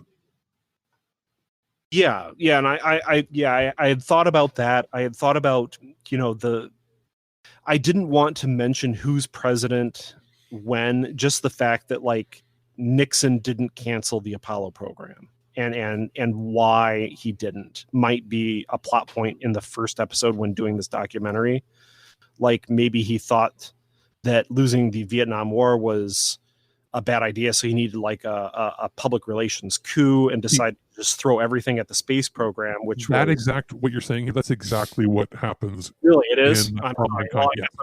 I'm not original. I apologize. No. I'm saying they're great ideas that we had never seen before, and it would be worth checking out that show because they're like in the show you hear people talking about the different presidents that have come through, and when things aren't going well in Vietnam, then that's when Nixon decides to invest a lot of money into it to show like we can't let these commie bastards. It basically says we can't let these commie bastards show us up on everything. They're on the moon first. Vietnam's not going the way it needs to go. You need to make some progress on your colony on the moon. Like you have to, and we're gonna. It's what does it cost? $10 billion. Okay, we'll do it. We don't care because we have to have a win. Yeah, and mine's more of a break point that's after the moon landings, that the U.S. still lands on the moon first. The initial Apollo program missions go through Apollo 17, and then the missions are continued past that. Like there's Apollo 18 through 26 in my notes, and then it turns into a different kind of system where the shuttles are developed and used, but something else is used to get back to the moon. And that's where the Soviets start doing stuff like capturing the near-Earth asteroids, where the shuttles are building a U.S. station in orbit to transfer stuff to the moon better. I don't know. Lots of notes here. But yeah. Okay. Any other further comment from our committee, sir? I feel like I'm taking council notes. Okay, so I guess now that we have Aaron's, frankly, sci-fi epic out of the way, we're going to finish things off going into Alex. What do you got for us? I have to follow that? Yep, good luck. Okay, so mine are more of the old school like one-line pitches, and I can sort of elaborate, and I thought you guys might want to like put your own inputs in it. That's why I didn't want to flesh it out too much. But my two, very quickly, my, I guess, reboots or remakes I'd like to see is I've talked about it before with you guys. I really liked that show that only ran for like 7 episodes called Mercy Point, which was, Space Station Hospital show. I like the idea of taking a sci-fi or taking a regular everyday show and then just making it a sci-fi show. So, and it can be, in this case, it's a hospital show where you're dealing with different anatomy, and it's like a medical hospital / school. I like that idea. It's sort of like what could have been with if they had done like a Starfleet Academy show, but this is just a medical show. So I thought that was neat because it just came out at the weird time. It was on UPN, ran like 6 episodes, got canceled before I think the 7th or 8th aired. Been forgotten to time, but it's a neat idea. It's something different than what's been out there lately. And the other that I think could use a complete full remake is the Star Lost. I don't know if anybody else has seen that. Never heard of it. No. Harlan Ellison made the show after being adversarial with the Star Trek people back in the day. It was a Canadian show on CTV, I think. Was it CBS or somebody was supposed to work with them on it, and then they pulled out at the last minute, so the budget got slashed to like a tenth of what it was going to be. It was being touted back in the day as the next Star Trek, not by the Star Trek people, but as the next new thing. The full idea for the show eventually was turned into, I think, a comic book graphic novel series from IDW. Harlan Ellison put it out like years and years later. But the basic idea for the show is it starts out in this Amish community, Amish Mennonite community, and a little bit like The Village, where it's like you're not allowed to leave, the township. You have to stay within this border, and it starts out for the first episode being basically like Little House on the Prairie, but at the end of the episode, one of the main character ventures beyond a certain point and ends up finding like a door. When he opens the door, it goes from being this like Amish paradise community to being clearly on a spaceship. And he finds out a few people get exiled for finding out the truth that you went beyond where you're supposed to go and you're banished, so you have to leave with a couple friends. And they end up coming towards a control thing. They obviously have no idea what technology is. They can, they can't even really read because they're only, they can read what's in like the Bible, what they're given, but they have to try to decipher computer screens and terminals, and they eventually turn on I guess the computer, which is like, it was supposed to be like a hologram, but it was clearly just a TV screen in the show where a guy's talking through it, explaining that you're on basically an Earthship arc that was launched hundreds and hundreds of years ago because the planet was no longer viable.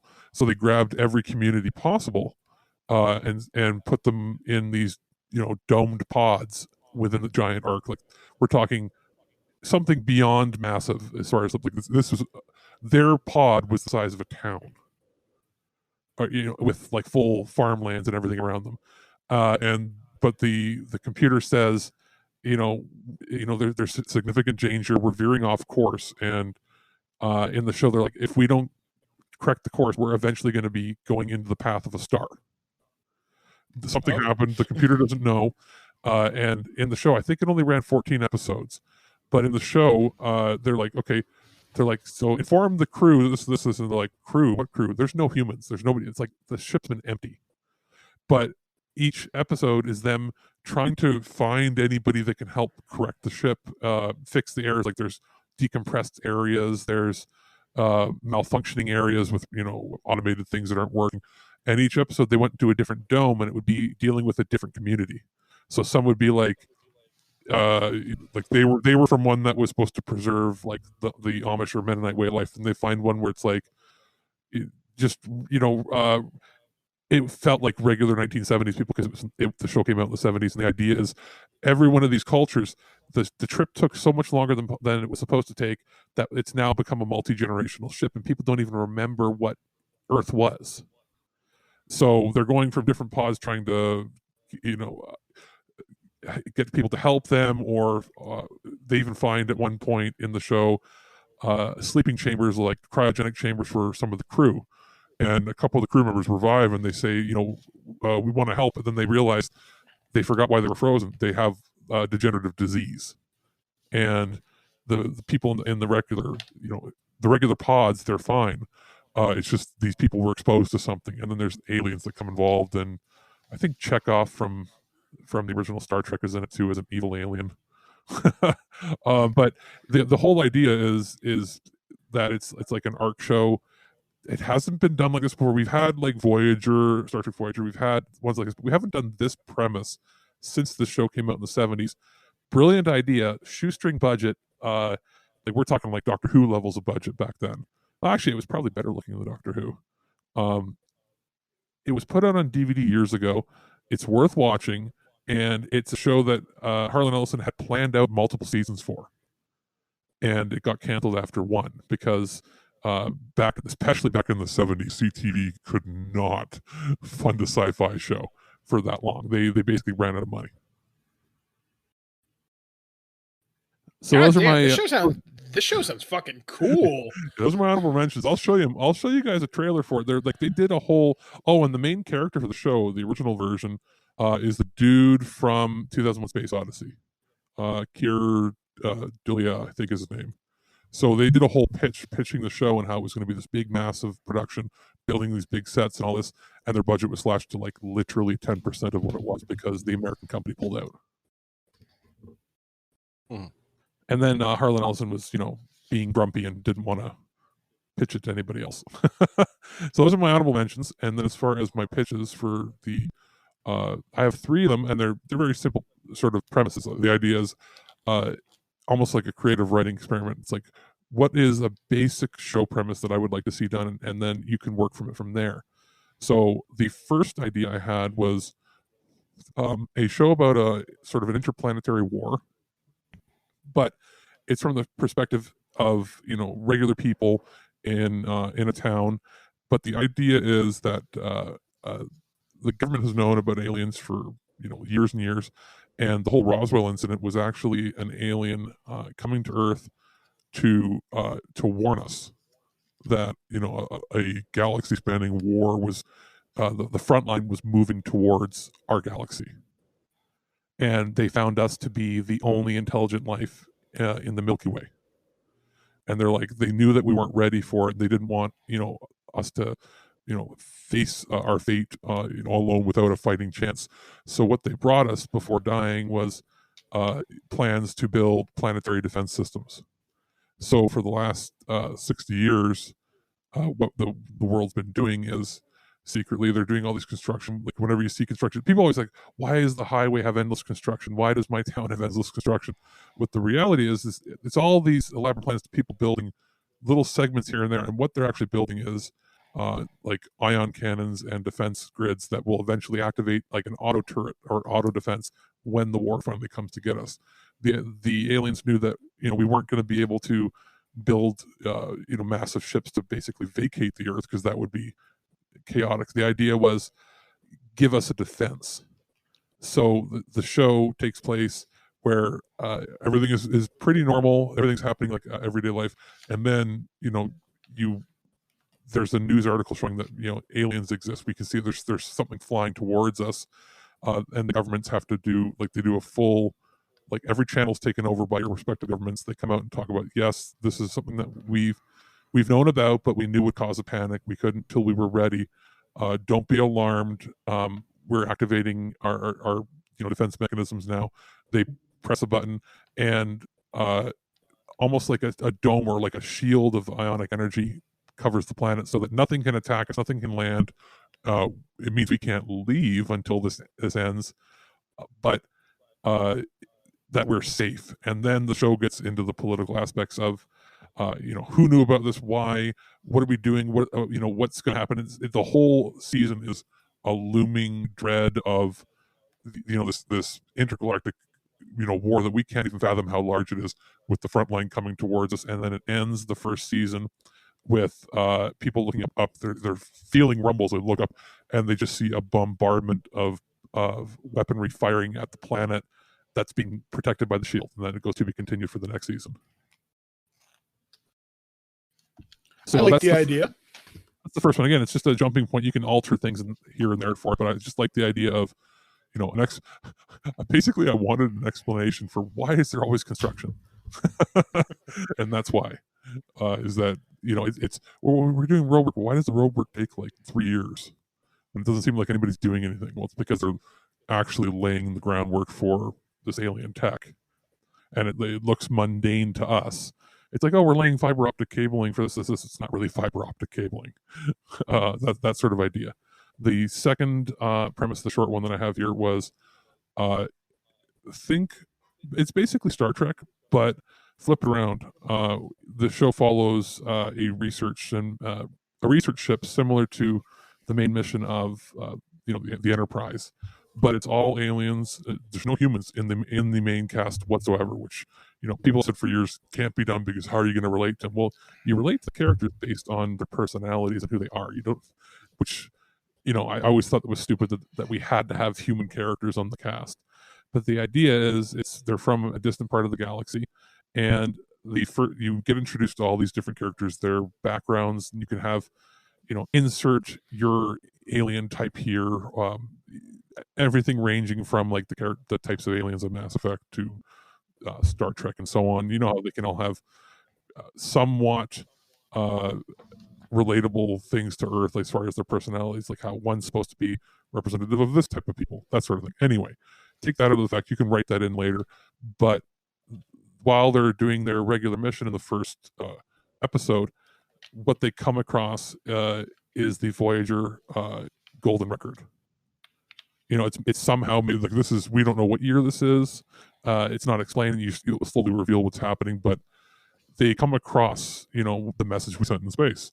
Who knows how long ago it was sent, and who knows how far away this is. They discover it, and it's them. It becomes a big hubbub that they're, you know, a group of aliens from a galaxy, and they think like, well, something, clearly they're smart enough to know something's trying to make contact with us, and the season is about trying to mount a investigation, mount an actual mission to find, you know, these aliens, which are us, and make contact with us. So the goal is basically first contact from an alien's perspective. And the real mystery is going to be when they come and find Earth, you know, what years are going to be? Are we there? Have we wiped ourselves out? Are we no longer there? Or is it like present day? You know, like is it you know, near future? Is it far future? And it will sort of lead up to it. But the entire trip as they're getting out towards Earth, it's going to play out similar to your Star Trek with your moral quandaries and your you know, science fiction escapades, all with the B thread of being, we're finding this planet that, you know, they don't necessarily know to call it Earth, but they've got, you know, in the ship they've got the golden record, and, you know, they're looking at it, and to them it looks so alien and strange. So that's that was the second premise I had there. The end credits could be a song from the golden record, a different song. Totally. I just thought it was like, as a kid, that was when I always thought about, like, well, we sent that out into space, and it's like, well, what if somebody found it? You know, you could make a show, you could make a story of what it would be like for first contact, but from their perspective. And you can, you know, do that with what you will when it comes to, you know, how they would view humanity, or, you know, would they, you know, the question would be, would they view humanity, come to us and see us all as one species, or would they come to us and just like assume that, you know, dolphins are the smartest, you know, creatures? You know, there could be different aspects, right, based on what we perceive intelligence to be. So, like, what if they came to Earth and they talk to us for a minute, but like, no, we're going to talk to, you know, the people that really do things here. And they're like, we were like, what? And, you know, they take their ship and take it underwater. And we're like, why are you going underwater? You know, there could be different things to do there, but I thought that was kind of neat. And the third idea I actually had it when I had a weird dream about a year ago, maybe 6 months, year. And this one is the one that's a little more out of the box. It's again, another one where it's like, there's an alien war going on. All in this one, all of the men and women that are, you know, healthy at a fighting age have gone off to fight in an interstellar war way far away with an alien that we barely know. We don't necessarily even know what's going on with them. It's so distant, but we've been called off. And what we're left with is the show. The show actually takes place with the children that are left behind and the elderly. And they're basically put in charge of planetary defenses while living their regular lives. So whenever, let's say, a equivalent of like a long range meteor or mortar shell or a scout ship, you know, a drone comes by, they have to shoot it down. But the main show is not really about you know, the aliens whatsoever. There are parts of every episode where they have to defend it and do the, you know, shoot them down, but it's actually these old ladies that the show focuses on these old ladies that I dubbed the gun grannies, and their job is to basically man the turrets that knock them down and defend everything. All the while they're helping raise the kids, tell them stories of their backgrounds. They're from Europe or somewhere else, telling them life lessons. And every single episode, like this is where it's a twist. The show I'm pitching would be on the Cooking Network. Every single episode, one of the grannies teaches the kids how to cook something, and a family heirloom dish, some sort of delicacy from their home, whatever country they're from. And yes, you have the drama. There's storylines going on where there's something going on with this interstellar war, and they have to man the battle stations, and there can be drama between the kids and all this. But in every single episode, somebody they end up cooking and showing a new recipe. So it's actually an educational show as well as a drama. And I just thought like it would be something where it's like, my thought was, what if like the Cooking Channel did a drama, and and they happen to get away with it, and it could even go on like PBS because it's like there's educational aspects to it where or even on the History Channel where they're telling true history of certain people from whatever European country, Africa, South America, but every single episode a different dish is cooked with the kids, and the whole idea is about promoting family and all this. All the while it's an interstellar war. So that's my weird pitch for Gun Grannies. And I thought about it more as a graphic novel and cartoon initially. And then I thought, well, what about if we make it a cooking show? Because has there ever been a sci-fi cooking show? No. So I feel that's my very Alex pitch. Okay. I like your idea of them building up the defenses, because it actually ties into a conspiracy with the Denver airport as to why is it doesn't make any sense why it's so huge. And there's been rumors about there's like a secret hangar under it and all this shit. And as you mentioned, there's always construction somewhere, and all the budgets people can't explain and all this crap. So that was one thing I forgot to mention with that was people are always asking, why is the highway infrastructure so shit? Why they spend so much money on the Department of Defense, and they spend so much money on this? Why are our roads and infrastructure falling apart? My idea was, well, the idea is they're funneling all of the money into these underground defense systems. Yeah, I mean, I think it's a pretty solid idea. I like your second idea the most, though, about the idea of the aliens looking for Earth, and we don't have any idea how long it's been. And I like the idea of them coming to, actually, hell, I'd end the series, them coming to Earth, and the first person they meet's a child, and you don't know what year it is. But they come to Earth, and they meet a kid. And the kid, like, if you wanted to make it smart so that you couldn't tell what year it is, the kid's just wearing swimming trunks. They're at the beach. Yep, and the kid just looks up and says hi, and the aliens are like, hi, and especially if you make it a really young child that wouldn't necessarily panic or freak out, like a toddler. Exactly. Hello. Yeah, I mean, I think that'd be such a smart way to end a series. Like, yes, they found us, but what happens next is up to you. Yeah, that'd be really, really fantastic. And Aaron's idea where each episode ends with a track from the Golden Record. Each episode could start with a greeting from the Golden Record, which gives you a finite number of episodes to get to where you need to be. And then have somebody on the ship that becomes obsessed with, the humans, but whatever. And maybe they don't even call us humans because they don't decipher language right away, but they become obsessed with us. And then you have others that are like, they don't really exist, or they, not that they're denying our existence, but they're like, they're probably all dead, that sort of thing. Like, how could something get this far away? They look at the star patch, like, they're like, oh, this journey with our speed of travel is going to take us 6 years to get there with our technology. The technology that they could tell that was launched with, it shouldn't have been able to get here. So part of the question becomes, how did the Voyager just get there as well? And if you meet a child at the end of the last episode could just end with that quote from the Golden Record that says, hello from the children of planet Earth. Yes, that'd be so sick. My God, man, this would be a serious pitch. This would be a wonderful mini-series. That was one that I had thought about doing for quite some time. Like, even in high school, I was pitching around ideas in my head. Gun Grannies I just thought was funny because I was like, hey, let's do a cooking show where a bunch of old European grannies teach us how to cook, also while shooting down alien debris. It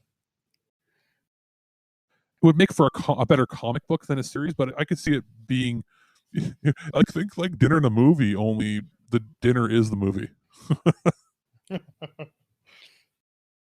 I really liked the show that you mentioned about that guy the guy that got kicked out. Starlost. That sounds cool.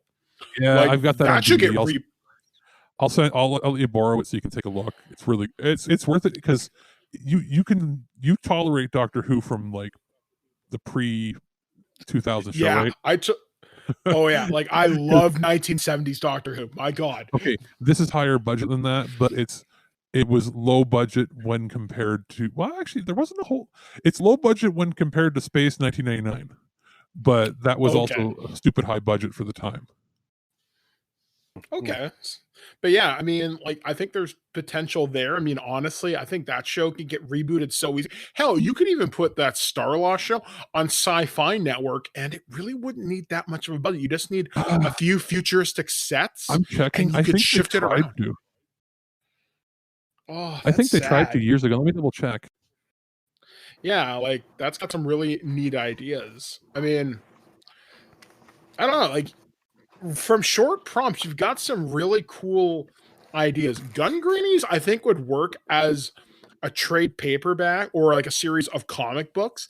And at the end of each comic book, and I saw this with the Pathfinder series of comics, each book tells a story, but the end of each Pathfinder comic book, you got role-playing stats, you got a map, and you got a poster. If you did Gun Grannies as a comic book, you get the story, and at the end, you get a recipe card. Yeah, that would be was cool. And that was where it came into it too. I was like, you could do it as a cartoon, you could do it as a live action, but yeah, as a comic book, and then at the very end, you could even have it sponsored by like a food company or something, or you could have it sponsored by, I don't know, the Can of Food Guide or something, or whatever the equivalent to the American one is. And the whole idea is, I like the idea of a sci-fi show that has some, elements that adults would like to get interested in. It's like, oh, there's a lore behind that. What's going on with that interstellar war? Well, we're never going to get to that because we're dealing with these people here. And you could do extended fiction about what happens there. But the idea is, it's about the old teaching the young, values. At the same time, you get to learn something about cooking. Like maybe it's like, Grandma or Nona Richie's spaghetti and meatballs recipe, and it's stuff that kids can learn and do themselves. But it no longer becomes like, I don't want to cook, or I don't want to just. It becomes cool because, hey, it's from a comic book about aliens, and the Gun Granny's teaching me how to make these, and then it's like somebody else comes in and it's like, and here's how we make, cabbage rolls, and from whatever background you're from. And so you could do it where, like, if the comic book came out once a month, it would be the equivalent. You could tell a whole story in, a 12-episode story in the course of a year, and then you'd have by the end of it a cookbook. And by the time a kid is like been reading for a couple of years, they'd have a whole repertoire of basic but delicious and nutritious meals they could make themselves. All under the guise of not realizing they were being taught things necessarily, when it's like, geared towards 7-8-year-old kids. I'm not even kidding, Alex. You should seriously consider developing this idea a little bit further. It sounded stupid at first, but it sounds really neat, actually. It's the one that I had been mulling around for. I had a weird dream where that came into my head last August, I think, and that might be one that I could pitch, because it's one that I could see getting some government money for.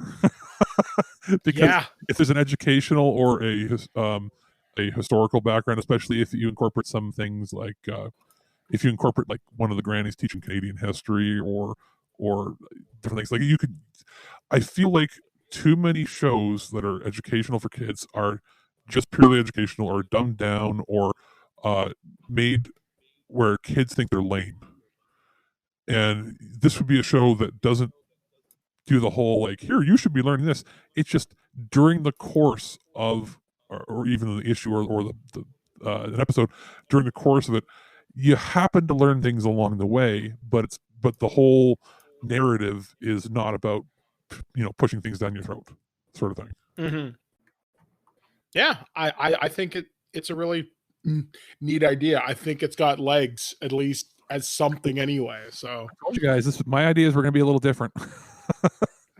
They most certainly are. I guess before we begin to close out the show, there were some other ideas that I just thought about. I mentioned before the show, but I didn't want to develop them. There were a couple of other movies I thought about developing in the shows, but I thought probably not. Although I did think of one. I did think to bring up. It was a TV show, but it lasted less than 6 episodes, and it was on ABC. Time Cop. Just since you were talking about that time track show. Yeah, that came out around the same time, because we were talking before about like the tech war and all that. It came around the same time as that, and like, wasn't there a version of the Net that came out at the same time? Yep, there was. So that'd be a show I would like. The Time Cop show, I don't think that one's ever had a DVD release, whereas all the other ones have. It never has. I mean, I'm sure if you went to some like tape trading forum, you could find it, but I've never seen an episode. Actually, I don't know. Maybe I should look on YouTube. Maybe somebody's put up an episode, but that'd be cool. So I guess I don't know if there's anything else we can all add to each other. I think all of us had fantastic ideas. I was going to say the other guys didn't really chime in on mine because I know they were weird. Yeah, guys, feedback. Well, funny thing is you could, I could see it becoming a series just because it's something so polarizing and like different that it would stand out. The other thing is you should try pitching it to Amazon, because they actually have a place where you can do that publicly. Oh yeah, that's true. That's right. Because I've tried pitching my script there before, but it was like years ago, and I found things in it that I was like, if I fix these couple of things, I think it could make it. But I never got to that point. So I think what I would do is I would probably write the first episode of, if I was doing the Gun Grannies one, I would write the first episode and then have that thing turned into a comic book, pay a friend or an artist to make it, and that would be the pitch. It's like, here, it's in the comic book form. This is the idea for the show, and you pitch that to people. Well, because then they get the visual with it, and then you can have like an entire like story guide for it.